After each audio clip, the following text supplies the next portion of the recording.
Bobby McMann gets paid, the Leafs take on the Flyers, and the accolades continue to build for some Maple Leafs prospects. We'll get into all of that and more on today's edition of the Locked On Leafs podcast, part of the Locked On Podcast Network. It's your team every day.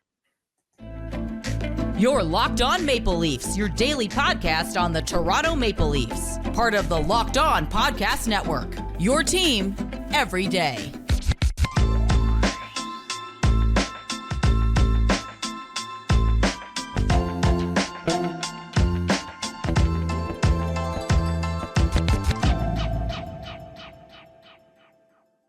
Hello and welcome into a game day edition of the Locked On Leafs podcast. Feels like it's been a while since we've had a game day to chat about here on the Locked On Leafs podcast, the daily Maple Leaf centered podcast, which you can find wherever you do find your pods, also up on YouTube as well. I'm your host, Mike DiStefano, along with my co-host, Dave Morassutti. It's been about 4 or 5 days since we've been able to watch Maple Leafs hockey, and it's time for the final stretch. We've been talking about it over the last couple of days here, Dave, about what we're looking forward to seeing over the next few games, what these new guys can do, and really what Sheldon Keefe is going to figure out about this team over the next few games. And it all starts tonight against the Flyers at home in Toronto. You looking forward to it? Of course, until I basically watch the game and be like, yeah, maybe we can use another break from watching the Leafs play. Hopefully we don't get that. Hopefully I'll try to be more positive, but let's hope we don't get that. Last time these two teams played Toronto, they won. They won in overtime. William Nylander got the OT winner, but Matthews did have a hat trick. So, perhaps this is just what the doctor ordered to get his goal scoring prowess back in fine form. We're all hoping he can get to 70. I think we think that might be a bit of a stretch at this point. He would have to score 16 goals in the final 18 games. But if he can go out and have himself a multi-goal night here to start things off against Philadelphia, I mean, it could go a long way to maybe getting to that 70-point mark. All right. Why don't we break things down in this game tonight for the Maple Leafs? Let's take a look at the projected lineup that the Leafs are expected to ice tonight. This is what we saw in practice on Thursday. So some changes to the lineup of note. Bertuzzi, Matthews, and Calle Jarnkrok will be the top line. Domi, Tavares, and William Nylander as the second line. Nyes, Kampf, and McMann remain as the third line. And then Holmberg, Dewar, and Ryan Reeves as your fourth line.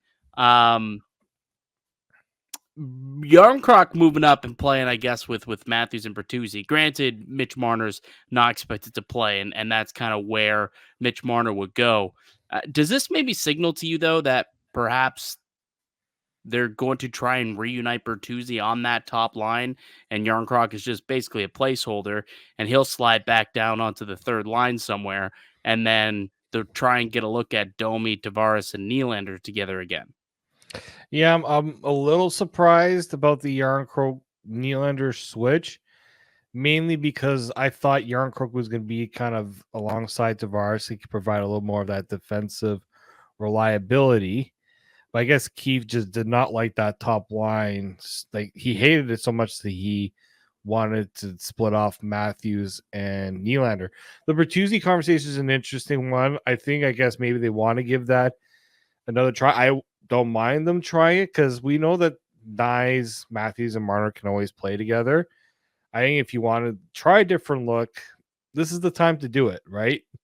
Now's the time to tinker and see maybe something can work. We know how unfortunate that top line was when it was together during the regular season, but I think a lot of that also had to do with Bertuzzi's in a new setting, and he had a lot of not great puck luck. So maybe they feel like now that Bertuzzi's kind of hitting his stride a little bit more, it'll make a little more sense. Yeah. So, that's the assumption, right? Like, that's just the assumption that we're making here. Obviously, we'll wait and see how things play out. But, I think that's pretty much what we'll see. And then when Matt Marner is back, Jarnkrok probably goes down to the third line. And Bobby McMann, I assume, would be the guy who falls down to the fourth line. who just got paid, by the way. We'll talk about that in just a little bit. But yeah, I think it's pretty telling that they've done this little swap, the switch here, and it's telling us what Sheldon Keefe wants to get a look at going forward. Just thinking to himself, all right, let's see, will this work? Let's try and go back to it and see how things play out. Because like that's literally how things were opening night. Like if you recall, it was Bertuzzi, Matthews, Marner, and then Domi, Tavares, and Nylander. Like that's how things were. And then Domi ended up moving down to play third line center, and then you ended up having Nyes go up and play on the top line. Bertuzzi went down to the second, and we've seen a bunch of different combinations since. But it looks like after going away from that, Sheldon Keefe wants to get another glimpse at how that's all going to shake out. Defensively, it looks like we're going to see a very similar defensive unit that we did on Saturday. TJ Brody and Jake McCabe will kind of be that shutdown defensively reliable unit. You'll have Riley and Labushkin paired up. And it looks like Simon Benoit was skating as an extras once again, as Edmondson and Liljegren skated as a third pair together. So, this is telling you something again, right? It's most likely, if push comes to shove, if Liljegren can earn the trust from Sheldon Keefe, this is probably the 3D pairs that he wants to work. Whether or not it does will be a different conversation. But I think this is probably what Sheldon Keefe sees as best case scenario, what he envisions this D pairing to look like going forward. Yeah, and I know a lot of people aren't happy that Simon Benoit is on the outside looking in. We just know that Sheldon Keefe wants to have that right shot in the lineup, and we know what this team looks like when they only have one right shot in the lineup. It's not great. Granted, that one shot was, was it Labushkin? I guess when it all came down, or was it Liljegren that was the one right shot? I'm blanking on because Labushkin wasn't even here yet. Right. So, like, to me, you know what? I think they're hoping that Edmondson's addition will mean good things for Liljegren, and it could very well be, right?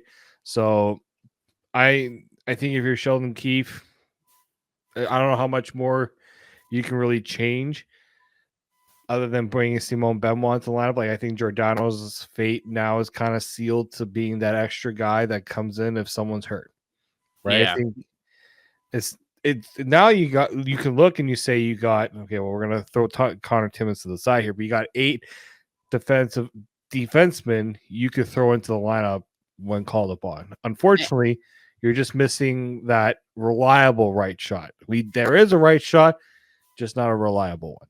There's two now, Dave. But when you look at these D pairings, what I do like about them and the way they're constructed right now, like this way, is there is at least one big, heavy, physical defenseman on each pairing that'll make life difficult for teams trying to get to the crease, right? Like McCabe is going to be that guy on that top pair.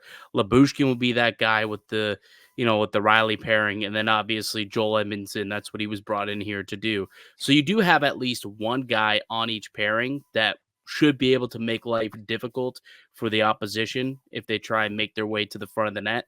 So that, at least if you have them split this way, I do kind of like the way that it balances out when it comes to like literal strength and physicality and toughness throughout the 3D pairings when it's set up this way. Yeah, balance, right? That balance is so key. And we know that you need size in the playoffs. Look at the teams are gonna, if everything is set as it is, which I'm like 95% sure that's what's gonna happen. Those are big, heavy teams. You need it, and you need that balance. At least haven't had that balance of having a physical presence on each defensive pairing, right? We usually have loaded up onto one. Another pairing will have maybe didn't have it. Like there wasn't physicality in the lineup. Like ultimately, thought they're loading. It wasn't there. We constantly talked about how soft the team was in their own end. Right. Part of the reason is look at the makeup of that blue line. It's constantly been talked about, and with 2 additions, I know they didn't get go for the massive swing for, the best defenseman on the market. They got two guys that do one thing very well, and they bring physicality. They have size and physicality. It's something this team did not have internally to bring in, even from the Marley side, to bring up and play that role. So we'll see what this lineup has in store for us in tonight's game against the Philadelphia Flyers. As for who's going to start in net, we were actually given the starter the night before, and that's exciting.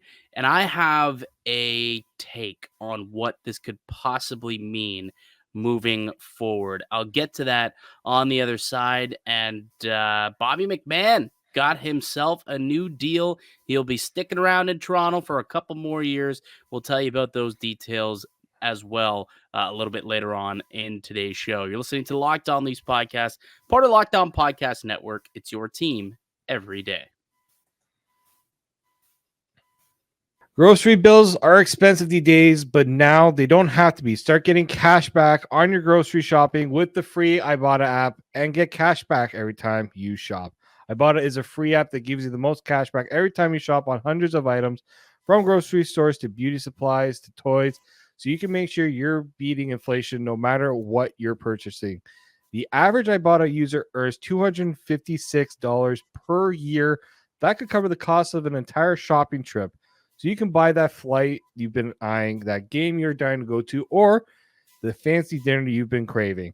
Join over 50 million users and earn cash back every time you shop from over 2,700 brands and retailers, including Lowe's, Macy's, Sephora, Best Buy, and more. Right now, Ibotta is offering our listeners $5 for just trying Ibotta by using code LOCKEDONNHL when you register.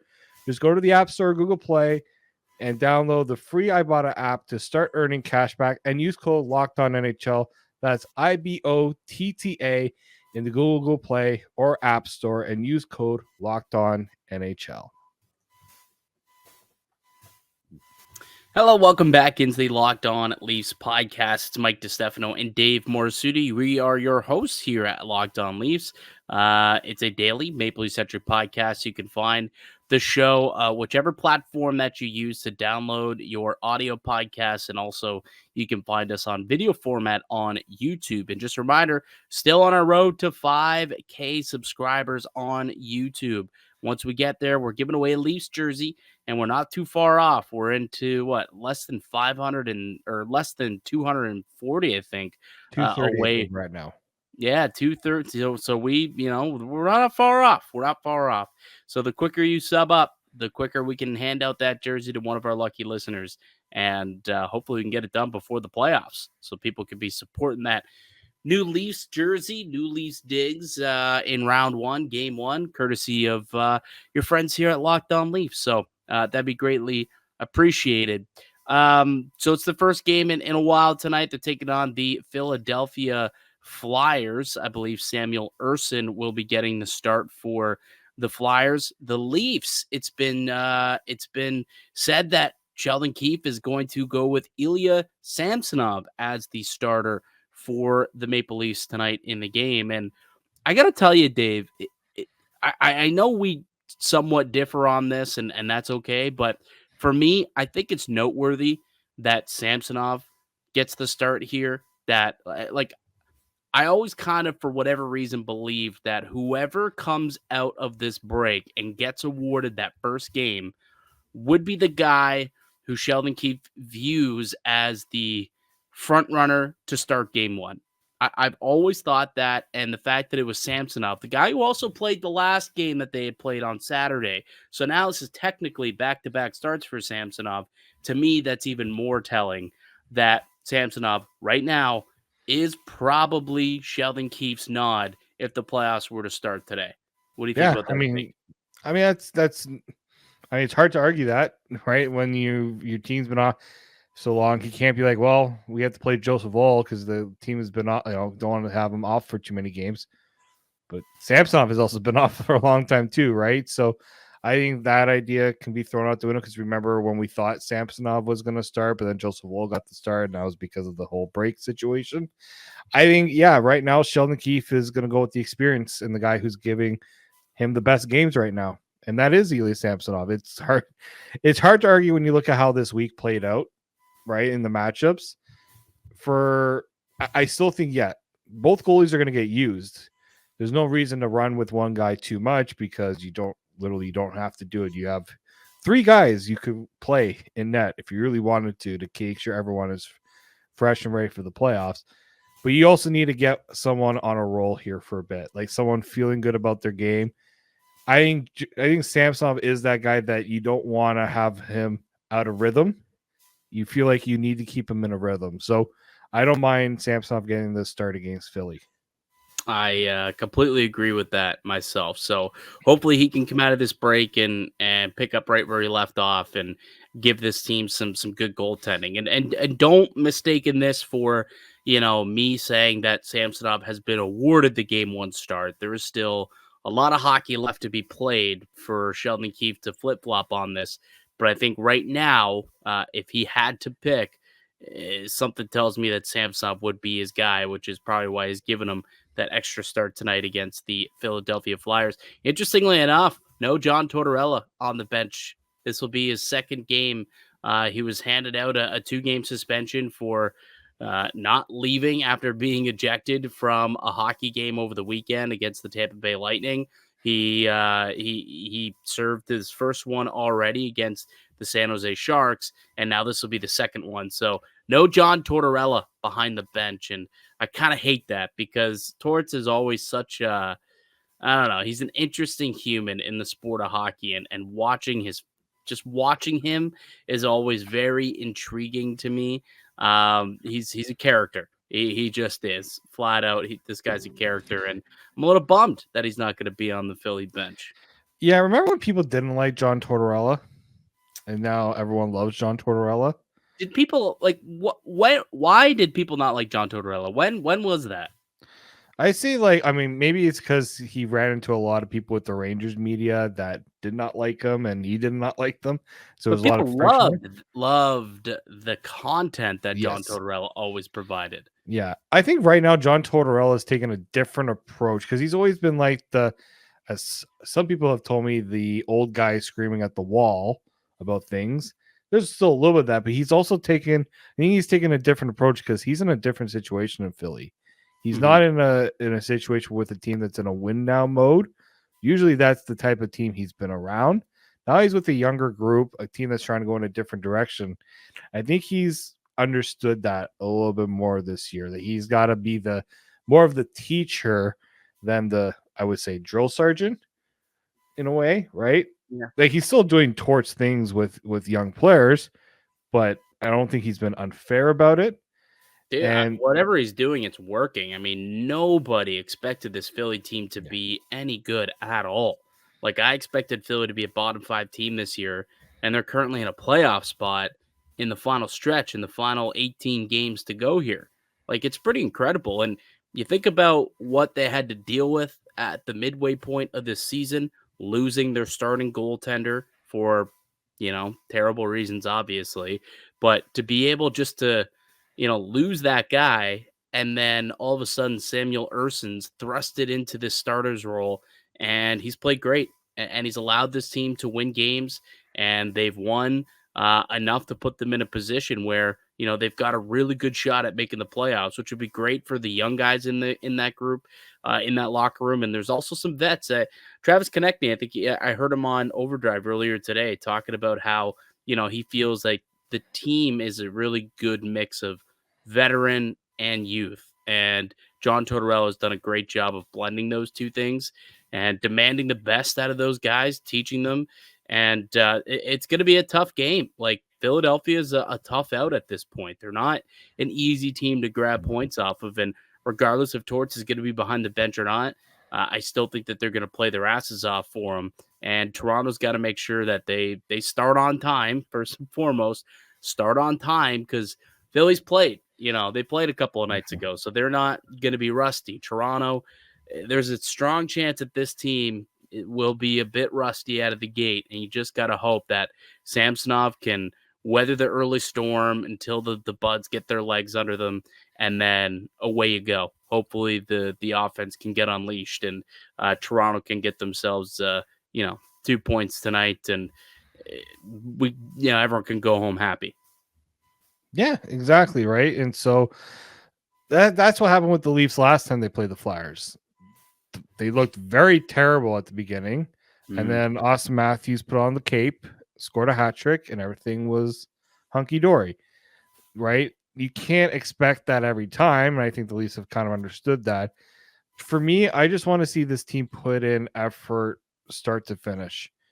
They play much better on the road, although against Montreal, I didn't think they had their best game. They got the win. They found a way to win without their best players being their best players. Yeah. I hope too, like the bug that was going around prior to this little, 5-day break, I'm hoping that that's out of the room and everyone's kind of back and energized and not sluggish. It's almost like those last 2-3 games, you just kind of have to chuck in the garbage. Just like, not that you want to use that as an excuse, but it was really odd. It was unleaf like what was happening, and Austin Matthews didn't look himself, and it just didn't look great. But hopefully, again, after coming out of this break, plenty of time to get your fluids in you, plenty of time to be chewing on them vitamin C chewables, and plenty of time to be back up to 100% energy wise. Everyone's got those bumps and bruises and ailments, obviously. But when it comes to your energy, everyone should be chomping at the bit to get out there on the ice tonight. They should be. Like they've had so much time off in between games. They had a good chance to work out any kinks. Like I know that before the trade deadline and even like that week, they always talked about they didn't have a lot of time to practice, right? And when you have 4 games and 6 nights, you're not afforded a lot of time to practice with guys, especially the new guys. Yeah, that's actually a good point. Being able, it's actually, I don't want to say maybe a blessing is a little strong, but for lack of a better word, it is a blessing that right after the trade deadline, you had one game that you had to play with Edmondson and Dewar, but now you've had 4 days and a couple of full practices to work them into the system, to work them into the penalty kill, into their roles at 5-on-5. It actually, should be very beneficial for those guys to get up to speed a little quicker than maybe some of the other teams who have had to play 3-4 games since the trade deadline and haven't had as much full practices in between games. Exactly, right? And so especially for the blue liners, right?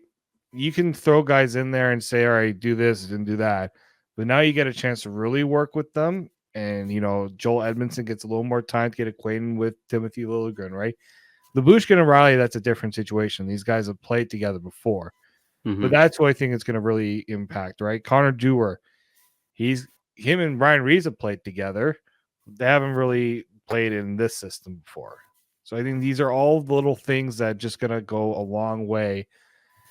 Maybe a little less hesitancy in their play too, right? A little more conviction of how they want to play. We'll see. Hopefully the Leafs can pull out the victory and get 2 points, and that'll be how many games would that end up being here? Quick maths. What do they got? 18 left, so they'll have 17 to go after this.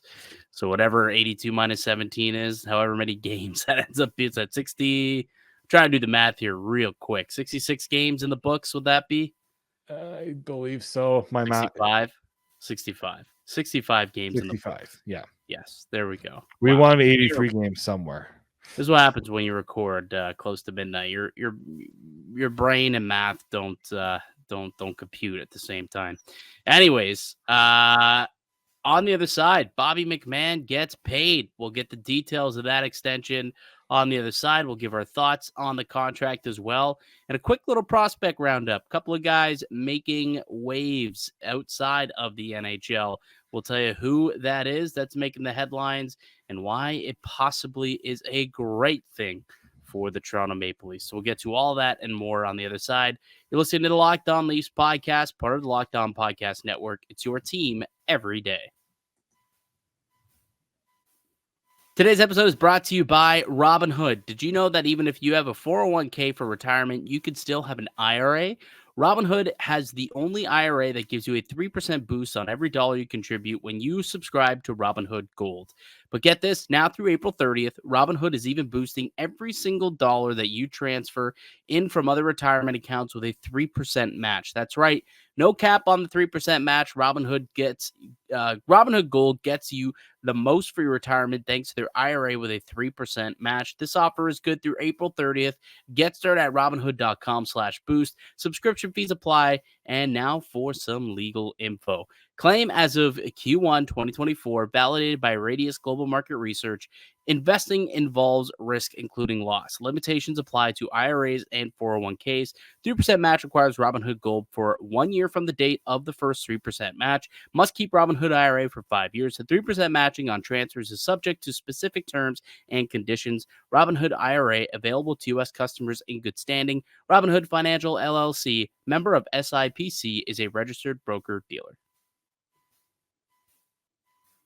Welcome back into the Locked On Leafs podcast. Can you hear all that horn honking going on right now outside of my window? Maybe not. No. All right. Downtown Toronto. It sounds as if maybe it legitimately sounded as if the Leafs won round one. It was weird the amount of honking that was going on, but I do live near a pretty busy intersection. So I'd imagine that some moron was probably just, taking his time when the light went green, and some people don't appreciate that.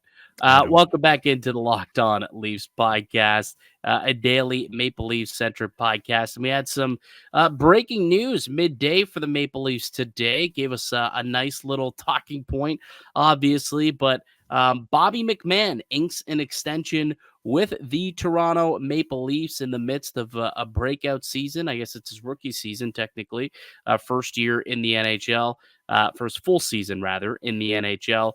It's a 2-year deal worth $1.35 million annually. So that's $2.7 million total over the next 2 seasons with the Toronto Maple Leafs. This is a great success story for Toronto, and just a good success story overall for hockey players. I mean, the guy's 27 years old and just finally got his first one-way contract in professional hockey, and it's really just a great thing to happen for the Leafs, for him, for hockey. Really cool story.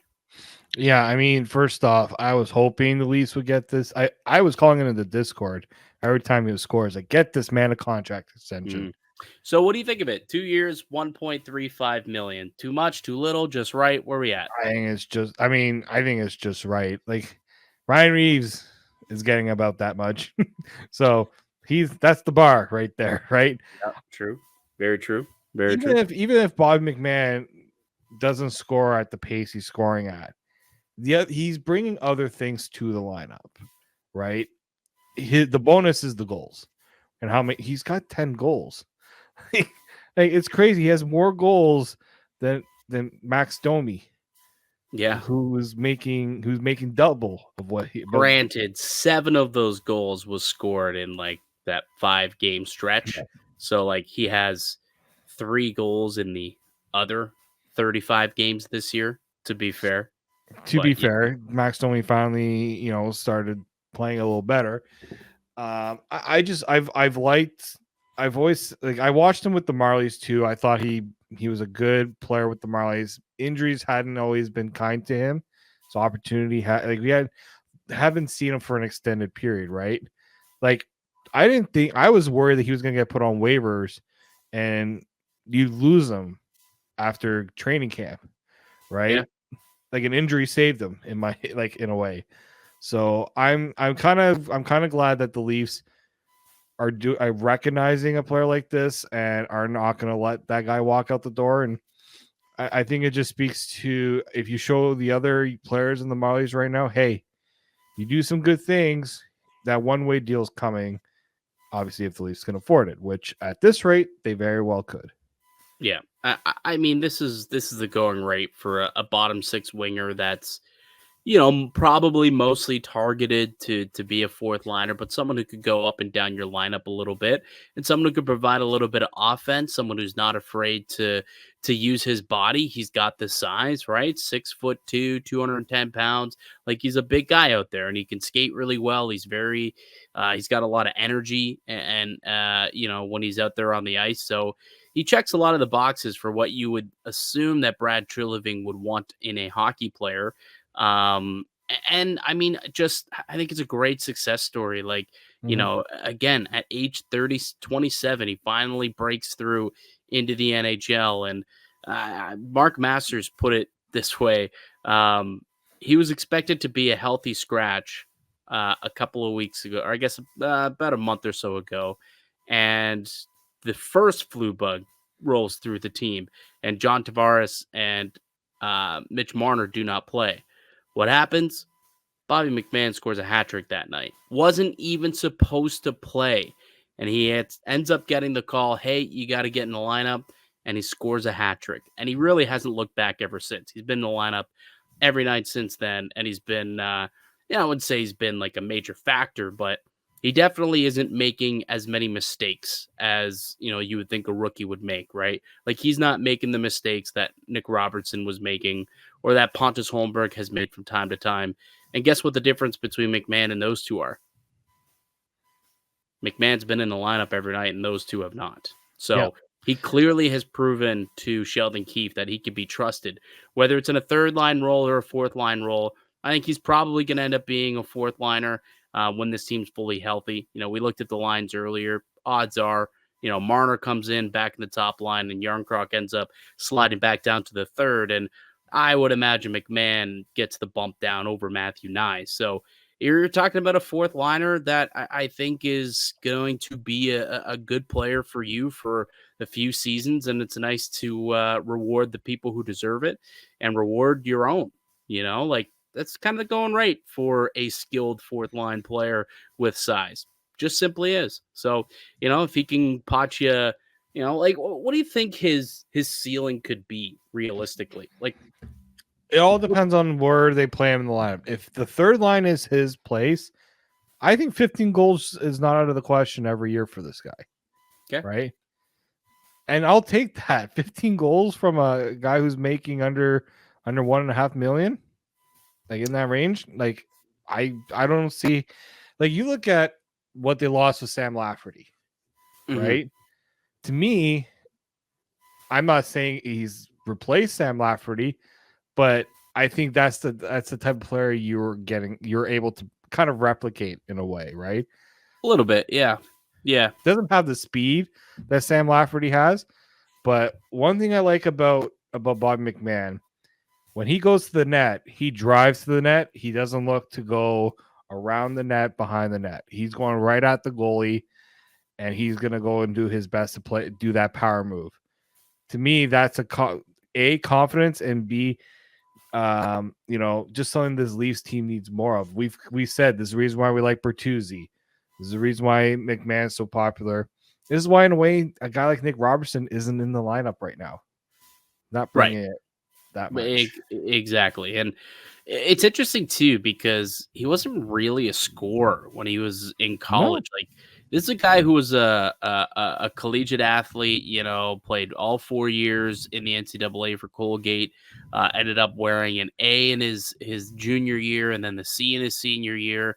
And he had a career high of only 14 goals in 40 games for Colgate. That's the most he ever got, was 14. And outside of that, it was 5 in his freshman year. He had 14 in his sophomore year, and then down to 8 goals in his third season, and then 10 goals, 10 assists for just 20 points through 34 games in his senior year for Colgate. So, like, not necessarily, crazy offensive numbers. And then all of a sudden he gets to the AHL, and his second season in the AHL, 24 goals in 61 games. And then last year, he had 21 goals in just 30 games. So he just found this scoring touch at like 25 years old. It's real interesting. I don't know if it was because of, he was finally unleashed, or, working with these skills development people in Toronto just kind of allowed him to find his game, or maybe it was always there, but it was never unleashed. I don't know what happened, but he just found a scoring touch. And, we saw it during that 5-game stretch earlier this season when he scored the hat trick and he had 7 goals in a 5-game span. I don't expect for that to happen all the time, but obviously he's someone who is capable of scoring from lowering your lineup, and it's something that Toronto has seriously lacked over the course of the last couple of seasons. So locking him up for the next 2 years, making sure he's part of your program moving forward, I think at 1.35 million, tidy piece of business for the Maple Leafs. Other couple quick notes about some other prospects. Talking about the development of Bobby McMann, a couple other prospects developing really well in the Maple Leaf system. First and foremost, Easton Cowan still riding that 32-game point streak. And remember when people were called this a reach? And now all of a sudden, this guy might be the front runner to win OHL MVP. Yeah, he's putting himself in that conversation. I know right now he's hurt day to day with an upper body injury, but but he's got 88 points through 50 games this year in the OHL. He's and he's actually spent time playing center too. It's not right. He's not just playing on the wing. He's spending some time as top line center for the London Knights. This is an organization that's got a lot of skilled young players, right? And so I know, and the thing is, he's not even leading his team in points. I think he's got 88 points, and as I'm looking here, Denver Barkey has 94. Easton Cowan has played 10 fewer games, and he's only 6 points off. If you look at points per game, you look at points per game this season. He has more points than all 6 players who are ahead of him in the OHL scoring race. He has more points per game than all 6 of those players. Quentin Musty has more points per game than him. I guess he's got 84 points through 47 games for 1.79.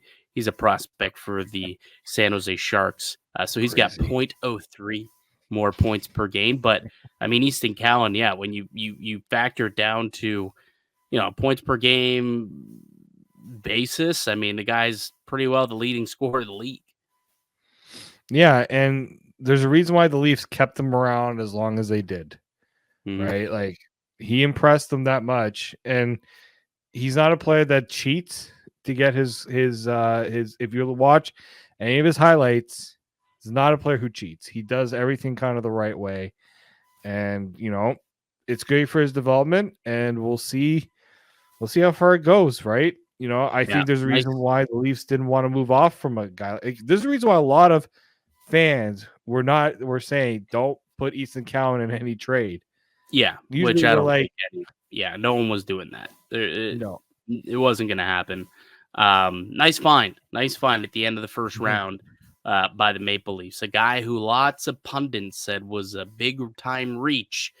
Well, might not be. Only a year later, he's definitely turning out to be one of the better players overall in this draft. A guy who was taken in the draft, I think 2020, I believe was his draft year, if I'm not mistaken. Cade Weber. He was a guy that the Maple Leafs, a little bit of an under the radar trade that they made the day before the deadline. He's a defensive prospect. They made the trade with the Carolina Hurricanes, giving up a 6th-round pick. 2 big things to note with Cade Weber. Keep in mind, this guy's a monster. He's 6'7", 225, 230 pounds. Monster human being. Maybe 6'8", I think. It might even be. He's so 6'7", 216, I think is what Elite Prospects has him at. Yeah, and I think I saw recently that an updated, he's grown. He's now 6'8", 230 or something like that. But regardless, big dude.